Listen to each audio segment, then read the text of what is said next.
Vislielāko meiteņu uzmanību hallē piesaistīja muskuļoti puiši, kas vingroja uz līdztekām. Pirms tam gan noskaidroja, ka to, ko viņi rāda skatītājiem, sauc par ielu vingrošanu. Ielu vingrošana ir atletiskās vingrošanas, hip-hop kultūras, parkour kultūras, dažādu kultūru apvienojums. Tas ir vingrinājuma komplekss, kas ir radīts ielas apstākļiem, lai attīstītu pilnīgi visas muskuļu grupas. Pilnīgi visas muskuļu grupas no A līdz Z. Jūs varat savu ķermeni attīstīt, neejot uz trenažieru zālēm, netērējot naudu uz sporta zālēm. Vienkārši izejot ārā un taisot no sākuma vienkāršs vingrinājums, tad aizvien sarežģītāks vingrinājums, lai savu ķermeni dabūtu kārtībā. Cik ilgā laikā var tā kārtīgi satrenēties? Nu, īstenībā tas viss ir atkarīgs no, protams, cilvēku fizioloģiskajām spējām, bet, lai sasniegtu labu fizisku pašsajūtu, pietiek ar to, ka jūs nodarbosieties nedēļu. Lai sasniegtu labu fizisku formu, atkarībā no tā cilvēks, ko viņš vēlās. Ja viņš grib pievilkties 40 reizes, viņam nāksies trenēties pietiekami ilgi, bet vienkārši, lai cilvēks izskatītos labi, justos labi, viņam nevajag daudz. Vai paralēli tam tiek lietots kaut kāds, var ievērots citādāks uzturs?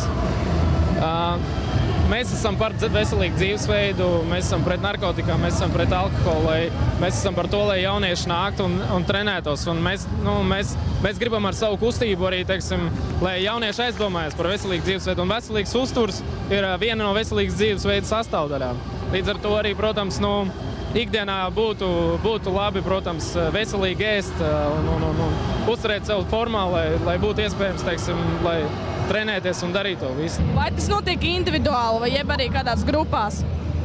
Principā ir tā, ka vairāk vai mazāk tas notiek individuāli, bet principā tuvākajā laikā mēs veidosim arī sporta grupas. Latvijas ielu vingrošanas sporta biedrība veidos sporta grupas, kur būs iespēja visiem jauniešiem, visiem interesantiem būs vairākas reizes nedēļā nāk konsultēties ar pieredzējušiem instruktoriem, pieredzējušiem treneriem, kam ir augstākās izglītības tieši sporta pedagoģijā.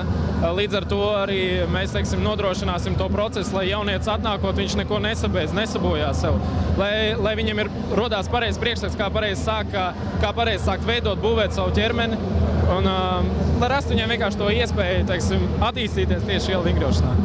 Kā rīkoties ziemā? Kur atrast vietu sportošanai ziemā? Ziema jau nav nekāda problēma. Mēs trenējamies cauri gadu.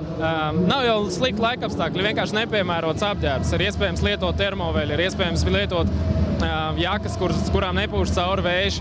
Dažādi cimdi, var izmantot motobraucēju cimdus, var izmantot, es teiksim, ikdienā trenējos ar darba cimdiem. Viņi ir pietiekami silti un labi. Cepuri, šālīti var uzvilkt. Tā jau nav problēma. Vienkārši galvenais svarīgi ir ziemas apstākļos ļoti kārtīgi iesildīties. Iesildīšanās process sāk ļoti pamazām kārtīgi izlocīties, izvingroties, un tad tikai ķerties klāt pie nopietniem kaut kādiem vingrinājumiem, lai sevi nesabeigtu.